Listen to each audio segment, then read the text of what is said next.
Para nós entender bem, para uno entender bem o tema é necessário recordar os efeitos que o bautismo produz no alma. Isso é muito importante, porque todos nós aqui fomos bautizados e que é infundido em nossa alma quando del bautismo. Todos os dones do Espírito Santo. A pessoa se volve hijo de Deus, porque antes do bautismo, a pessoa é criatura de Deus, como um árbol, como o sol, qualquer coisa. Uma vez bautizado, se volve hijo de Deus. Portanto, Deus habita na pessoa. E os dones do Espírito Santo, fortaleza, sabedoria, ciência, conselho, entendimento, piedade, temor de Deus, os 7 dones, é infundido. Además, as virtudes teologales, Deus, se tem a relação direta com Deus, fé, esperança e caridade. Además, as virtudes cardenales, que dá solidez, templança, fortaleza, prudência e justiça. Todo é infundido no alma no momento del bautismo. Portanto, depois do bautismo, Deus habita no alma como em um templo. Como se fora um templo. Deus habita porque é templo de Deus. Isso é muito importante. Em São João, capítulo 14, versículo 23, que disse nosso Senhor: Se alguno me ama, guardará mi palavra, e mi Padre le amará, e vendremos a ele, e en él haremos nuestra morada. Haremos en él nuestra morada. Templo. E São Paulo recuerda o mesmo princípio que está na primeira carta aos Coríntios, capítulo 3, versículo 16. Não sabeis que sois templos de Deus e que o Espírito de Deus habita em vosotros? Templos de Deus e que Deus habita em vosotros.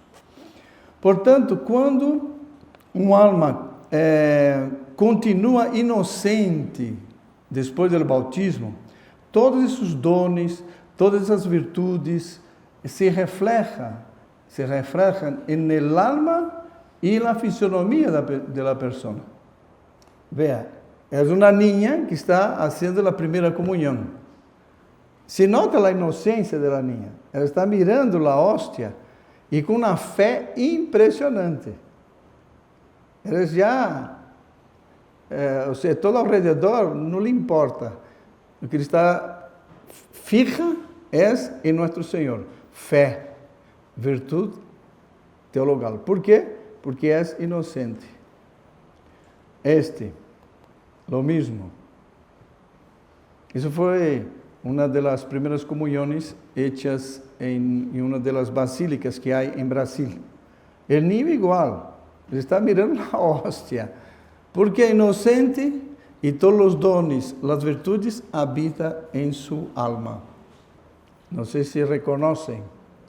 É Santa Bernadette Soubirous, a jovem que recebeu as revelações de Lourdes, a Virgem de Lourdes. Por la mirada se nota a inocência. Aqui ela tem seus 18 anos, mais ou menos, 20 talvez. Mantuvo a inocência. É templo do Espírito Santo.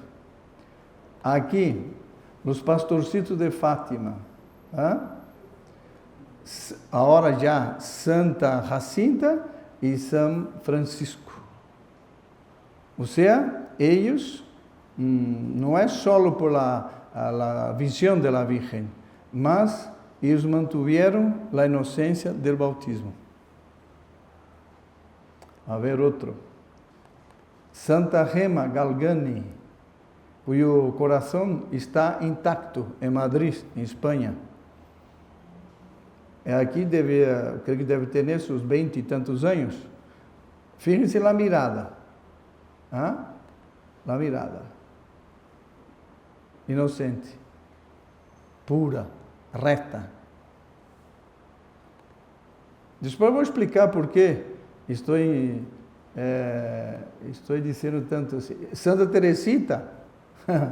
Mira, aquí era niña. 6, 7 años. La mirada. Ahora la misma Santa Teresita.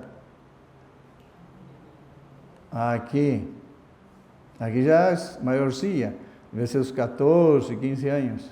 Misma mirada. Y aquí, ella ya casi al final de su vida. Misma mirada con sufrimiento. Mantuvo firme las gracias del bautismo. Aqui, eu creio que vocês nunca han visto essa foto.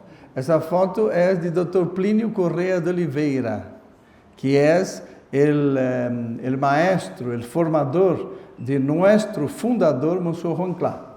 Eles tiveram um convívio durante 40 anos, por isso a formação que Monsenhor Juan tem vem dele. Aqui ele tinha 4 anos.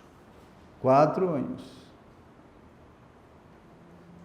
Agora vamos ver uma foto dele, Dr. Plínio, com 24 anos, 20 anos depois. Aqui. Mire a mirada. Agora nós vamos ver uma outra foto dele. Mire a mirada. 85 anos. Foi o último ano que estuvo entre nós. Mantuvo todas as graças do bautismo. E é impressionante, porque essa é a doutrina da igreja.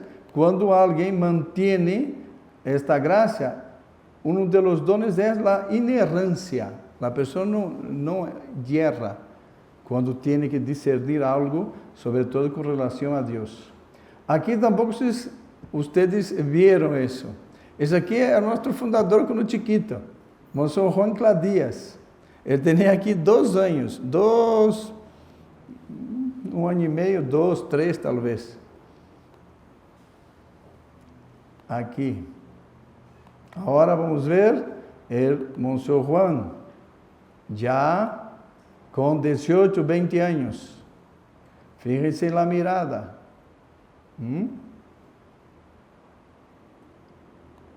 E aqui,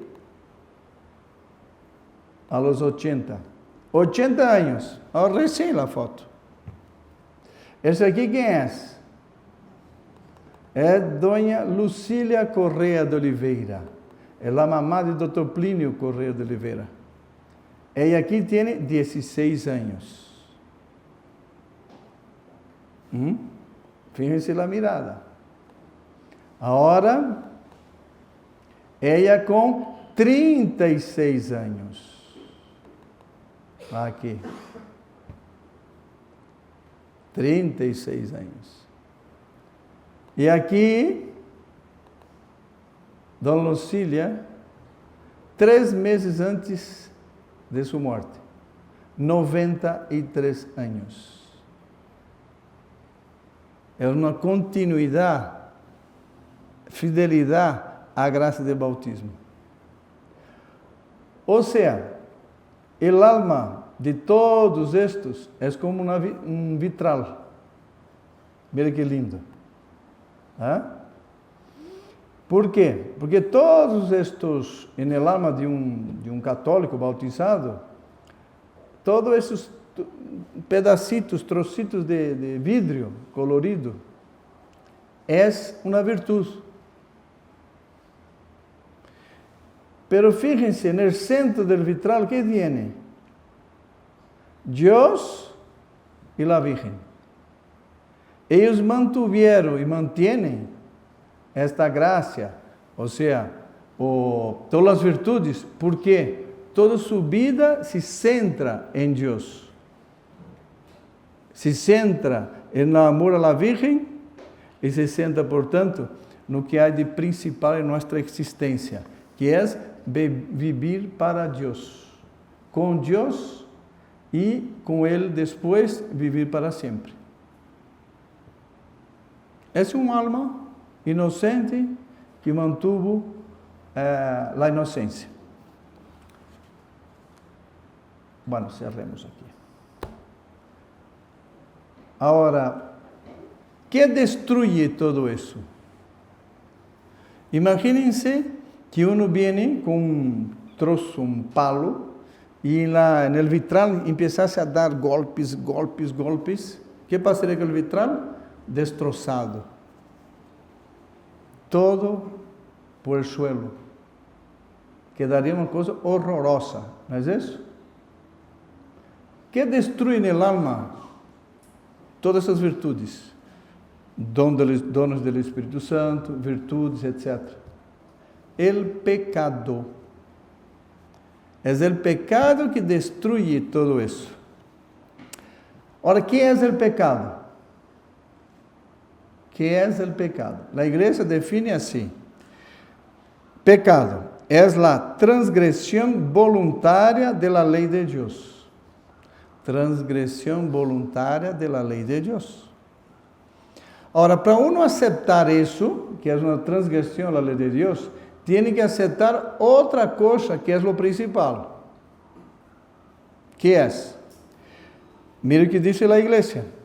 Es condición esencial para el reconocimiento del pecado la previa aceptación de un Dios creador, que no se coloca ante Dios como supremo hacedor, autor y conservador de nuestro ser, difícilmente aceptará la realidad del pecado. Uno tiene que tener claro, todo Dios lo creó y todo lo mantiene. Y el pecado es una transgresión voluntaria a la ley de Dios, por tanto, al propio Dios. Condiciones para que haya el pecado.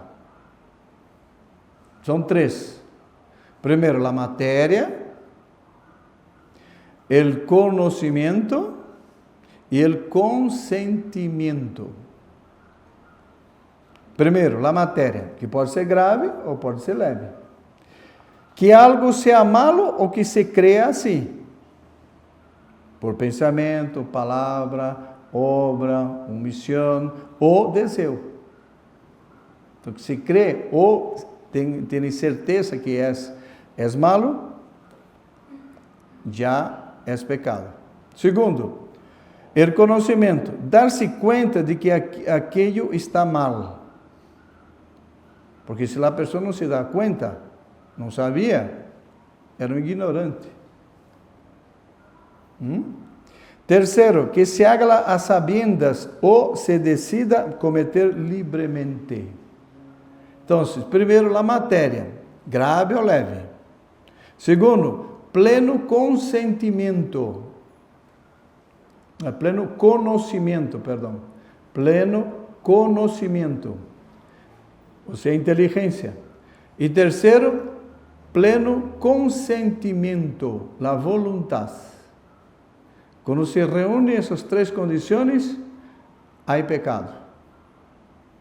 Se é matéria grave, grave. Se é matéria leve, leve. O que produz o pecado no alma?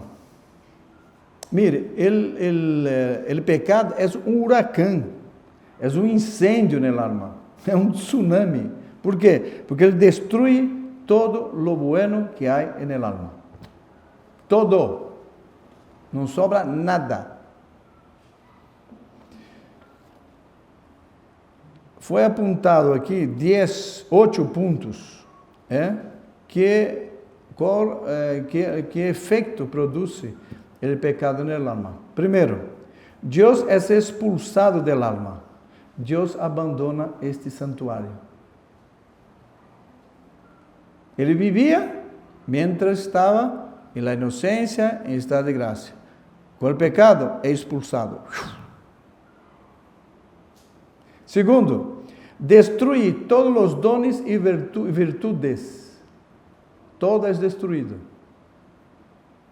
Terceiro, pérdida de todos os méritos adquiridos antes do pecado.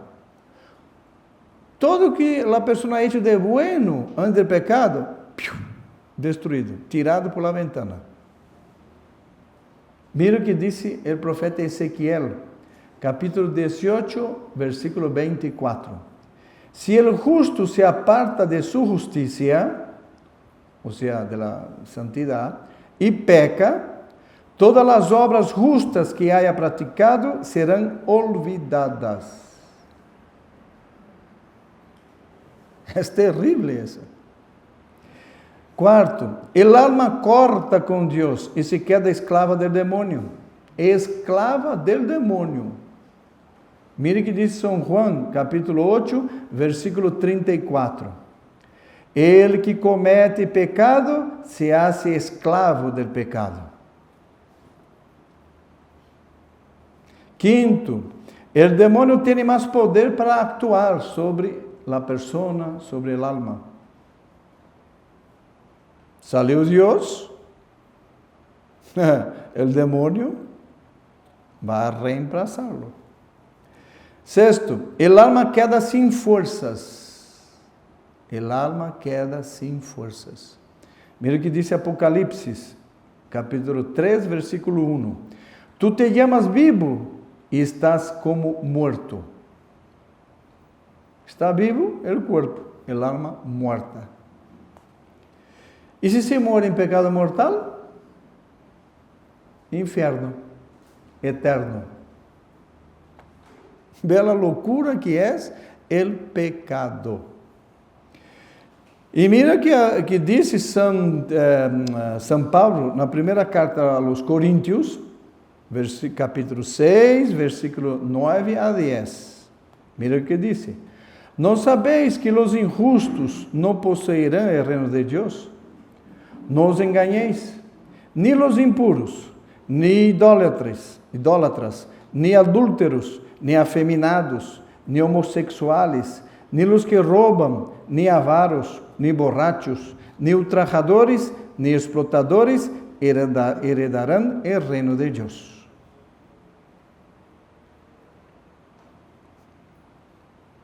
Ou seja, volvo à imagem del vitral. Por el pecado, el vitral es destrozado. E el alma queda en negrume. Pergunta: então por que se peca? Se é uma loucura, por que se peca? Por racionalização. ¿Sabe o que significa isso? Racionalização. É que se a pessoa inventa uma doutrina para justificar seu erro, todo o mundo, Nadie pratica o mal por el mal. Pratica o mal para buscar, teóricamente, o bem ou a felicidade. O ladrão vai roubar, mata. Você vai perguntar-lhe: no, quer decir, yo necesito. Él tiene tanto, yo voy a sacar un poco, no va a hacer falta. Entonces yo creo que no hay problema, porque inventó una doctrina. Isso se chama racionalização. Ou seja, se peca contra a inocência. A inocência que nós recebemos no bautismo. Quando o alma era pura, era limpia. Ou seja, ele inocente, ele não faz racionalização. Não, ele tem uma consciência reta, portanto não peca. Se não pode, não pode. Se eu tenho que fazer sacrifício, lo haré. Pero pecar não. Entonces se peca por racionalización. El hombre pierde la noción de que nació para Dios. Por eso se peca. Essa noção que nós nascemos para Deus. Deus nos criou para cada um ser feliz junto a Ele, no cielo. Se perde isso. Perdendo isso, se peca. Mira o que diz aqui. Nem sei bem quem é. Enfim, diz assim: el hombre é como um planeta. El planeta tiene que girar alrededor del Sol. El girar significa uma obrigação vital para ele, pero também significa luz. Mientras gire alrededor del Sol, recibe la luz que le da vida y le calienta. Pero si el planeta se alejara del Sol, por el espacio, independiente, libre, não tendría más calor, não tendría vida. Reinaría el frío y la noche. Así es el hombre con Dios. Debe girar alrededor de Dios. Ahí tendrá calor, vida, luz. Cuando se aleja, frío, tinieblas, muerte. Esse é o problema de todo pecador, esse é o problema do mundo actual. Não quer girar ao redor de Deus. Portanto, se aparta como se fora livre, independiente. Que passa? Frio, tinieblas, muerte. Outro ponto. Repercussão de pecado. Porque muita gente pensa, não, eu pego, mas não passa nada. Eu vou e os que se confessam, eu confesso e listo.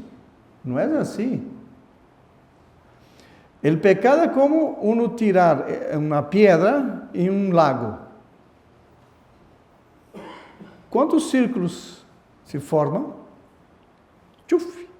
1, 2, 3, 4. Pum, pum, pum, pum, pum, pum, pum, pum. Assim é o pecado. Primeiro, é com Deus. Nós já vimos. Se estabelece uma ruptura com Deus. Eu corto com Deus. Com o mesmo, está claro. Eu perdo todo. Todo de bueno, tirado na basura.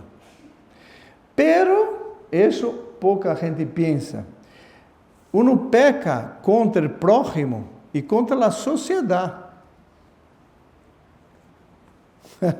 Contra o próximo e a sociedade. Porque, mire, veja o que diz. Os atos, ou seja, as obras, as ações, repercutem de alguma maneira em todo o corpo da igreja. Ou seja, o corpo místico da igreja. A cabeça do corpo místico é nosso Senhor Jesucristo. E todos os bautizados fazem parte do corpo místico, da comunhão de los santos. Portanto, pecando, se peca contra a sociedade. Um pecado de qualquer, uma pessoa desconhecida, pesa na comunhão de los santos. Todos os buenos têm mais dificuldade, sentem um peso para praticar a virtude. E os malos ou os buenos têm mais inclinação para pecar, porque a balança inclinou por um pecado. Por el contrário, no pecar é que é um sumo ato de caridade. Hoje em dia, a grande maioria das pessoas pensam que caridade é dar limosna, mete a mão no bolsillo, dá dinheiro, ou dá comida, ou dá roupa. Sim, é caridade, não há dúvida. Mas a principal é ter caridade com o alma do outro. Porque o alma é eterna, o corpo não. Então, é um ato de suma caridade não pecar. E, portanto, esse não pecar é um ato de bem social. Hoje em dia se fala muito sobre bem social, bem social, bem social. Quando não se peca, está ajudando a sociedade. Por quê? Porque ajuda a harmonia social. Ajuda a la unidade entre as pessoas, porque há menos rinhas, menos envidia, menos ódio, menos desejo de destruir. Então, unidade. Portanto, incentiva a verdadeira paz. Hoje em dia que tanto se habla sobre paz, o que é paz? Segundo São Agostinho, é tranquilidade e ordem. Donde há ordem, é paz. Então, imagine-se se o mundo não pecara mais. Reinaria a verdadeira paz. Harmonia social, todos praticando os 10 mandamentos, um ajudando a los demás, amor ao próximo, porque Deus estava no centro como no vitral. Ou seja, o sumo de caridade, bem social e paz, unidade, não pecar. Ora, a realidade está aí, que há pecado. Como sair desse estado? Aí entra a suma misericórdia de Deus. É o sacramento da penitência, a confissão. Na confissão, aí entramos já na segunda parte. A confissão é uma maravilha, pura e simplesmente uma maravilha. Por quê? Mira o que diz a igreja. Nunca Deus retira a possibilidade del homem arrepentir-se e volver atrás, reorientar sua vida. Nunca. Deus sempre está disposto a perdonar. Hasta o último momento, o último suspiro, Deus quer perdonar. Por isso que Ele morreu na cruz. Morreu na cruz por amor, por querer dar o perdão, por querer manifestar seu amor para com cada um de nós. Ora, o que é a confissão? Define assim a igreja. É o sacramento por el qual nossos pecados, cometidos depois do bautismo, quedam borrados em virtude da absolução do confessor. Pois Jesucristo lhe deu o poder de perdonar os pecados quando dijo, aí vêm as palavras de nosso Senhor Jesucristo, está em Juan, capítulo 20, versículo 22 e 23. Recebir o Espírito Santo. A quienes perdonéis os pecados, les quedan perdonados. E a quienes se los retengáis, les quedan retenidos. Quando o Padre diz, eu te absolvo tus pecados, Ele não é Padre, Ele é o Espírito Santo. O eu é nosso Senhor Jesus Cristo. Porque o único que tem poder de perdonar pecado é Deus. O Padre presta a laringe. Nada mais que isso. Imagine-se, ele é o ministro que presta a laringe para Deus perdonar. Dizem que não é milagro? Milagro, quando se atende confissão, é um milagre atrás outro. Porque entra um morto e sai vivo. Maior milagre que isso. E muitas vezes é morto de verdade. Pecado mortal, o outro é venial, então está na UTI, está já para morrer, pero sale com saúde. Milagro. Qual é o efeito da confissão no alma? Vimos o efeito do pecado, agora vamos ver o efeito da confissão. Primeiro, com este sacramento, o pecador recupera quê? A divina graça santificante. Ele volve ao estado de graça. Volve a ser hijo de Deus e recebendo a ajuda de Deus contínua. Graça santificante. O nome já diz que santifica.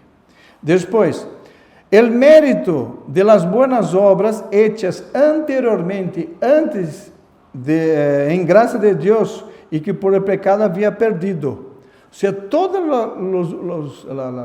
los méritos de las obras buenas que ele havia tirado por la ventana, Deus vai, recorre todo isso e devolve a pessoa. A pessoa não empieza de zero, porque seria um desastre. Imagina, 80 anos, comete um pecado, puf, todo al traste. E de 80 anos eu empezar de zero. Mas vê a misericórdia. Se a pessoa se confessou bem, ele devolve todos os méritos à pessoa. Depois, el alma recebe nova fortaleza para resistir a las tentações. Cada vez que uno se confessa, el alma tem mais força para resistir a las tentações. Por isso que é muito conveniente confessar sempre. É devuelto todos os dones do Espírito Santo, todas as virtudes teologales, cardenales. Ou seja, Deus volve a habitar no templo. Ou seja, Deus volve a habitar no alma de uno. ¿Sabe o que é isso? Deus volve a habitar dentro da pessoa, no alma. É o maior prêmio que pode haver sobre a face da terra. Quando devo confessar-me? Com frequência. 1 semana, 2 semanas, 3 semanas. Pero quando está em pecado mortal, não seja louco ir dormir em estado de pecado mortal. Porque se muere nesse estado, cata plum, plum, plum, ao inferno. Então, se por desgraça, espero que não, alguém comete um pecado, busque um sacerdote para confessar-se imediatamente. Nunca dormir em pecado mortal, jamais, é uma loucura.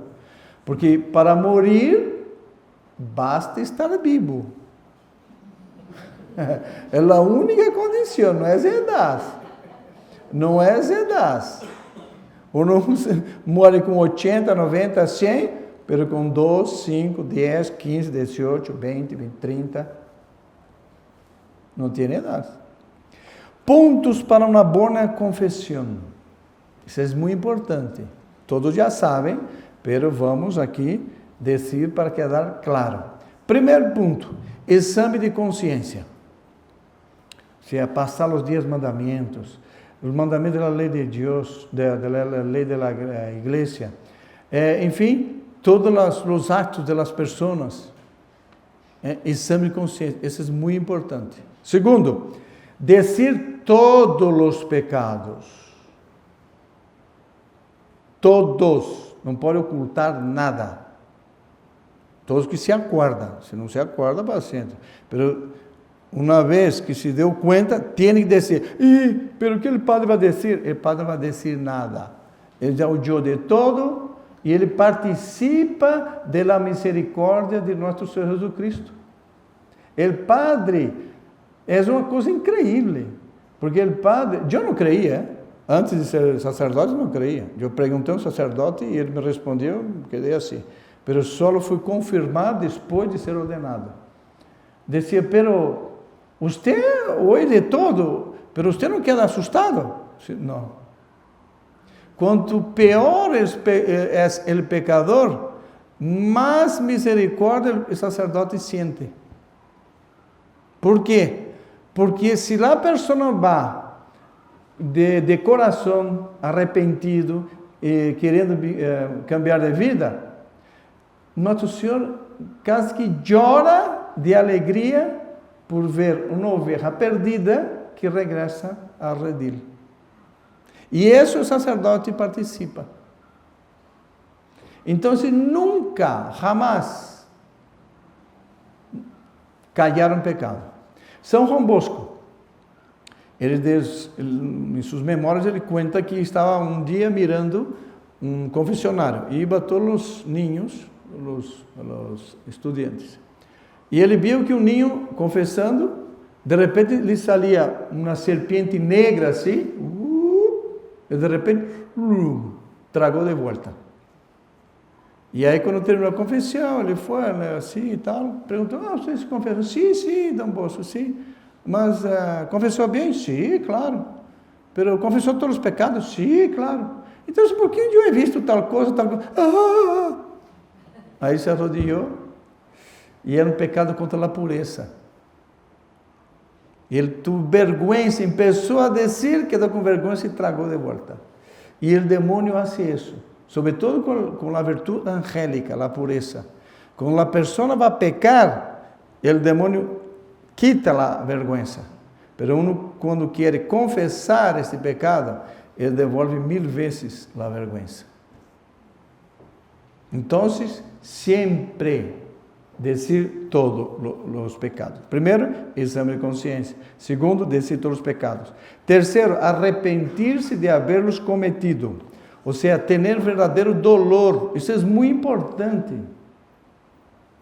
A pessoa não pode confessar-se como um louro. Blá, blá, blá, blá, blá, blá, blá, blá, blá, blá, blá, blá, blá, blá, blá, blá, blá, blá, blá, blá, pum, stop. Não tem dolor. Essa confissão é mal hecha. Ele tem que ter dolor de haver ofendido a Deus, que é um ser sumamente bueno, é a bondade. E eu não tenho direito a ofender-lhe. Eu ofendi, que desgraça, mas eu não vou fazer mais. Tenho dolor. Isso é muito importante. Arrepentir-se de haver cometido pecado, dolor. Quarto ponto, propósito de emenda. Ou seja, a pessoa tem que fazer todo o esforço possível para não pecar mais. Então, o que significa isso? Sobretudo, huir da ocasião de pecado. Se uma pessoa é ocasião de pecado, se uma situação, se um ambiente me leva ao pecado, eu não posso ir. Porque senão, eu vou confessar e vou pecar. É inválida. Então, propósito de emenda. Importante. E o último, cumprir a penitência imposta. Então, repetindo. Primeiro, exame de consciência. Segundo, decir todos os pecados. Terceiro, dolor de arrepentir-se. Quarto, propósito de emenda, huir da ocasião do pecado. E quinto, cumprir a penitência. Portanto, estamos chegando ao fim. E nesse sacramento, Deus é pura misericórdia. Por isso, podemos confessar mientras estamos vivos. Porque depois da morte, não há confissão. Então, Deus é sua misericórdia. De nossa parte, o que temos que fazer? Devemos ter misericórdia de Deus. O que significa isso? Não pecar. Ele que é a misericórdia, nós não pecando, estamos tendo misericórdia de Deus, que não merece ser ofendido. 2 exemplos. Santa Teresa de Ávila, a grande Santa Teresa, que dizia: tenho horror em pensar que pecando, se está pecando dentro de Deus. Ou seja, nós vivimos dentro de Deus. Deus contém todo. Quando se peca, pecamos de dentro dele. Nada está vendo. Que não está vendo. Deus está vendo. E no juízo final vamos ver também. Não existe pecado oculto. Não estou solo aqui. Não existe solo. Você está diante de Deus e diante da humanidade. E no juízo final. Isso é muito importante ter presente. Depois, outro exemplo, Blanca de Castilla e São Luís IX. Quando um ninho lhe ensinava um crucifixo, ele dizia: los pecados de los hombres fueron la causa de la pasión de nuestro Senhor Jesucristo. E quem comete um pecado mortal, volve a crucificar a nosso Senhor. Los pecados de los hombres fueron la causa de la pasión de nuestro Señor Jesucristo. Y quien comete un pecado mortal, vuelve a crucificar a nuestro Señor. Eso marcou tanto o coração de São Luís, que ele dizia, antes morir que pecar. Antes morir que pecar. E disse bem o Salmo 23, versículo 3, 4.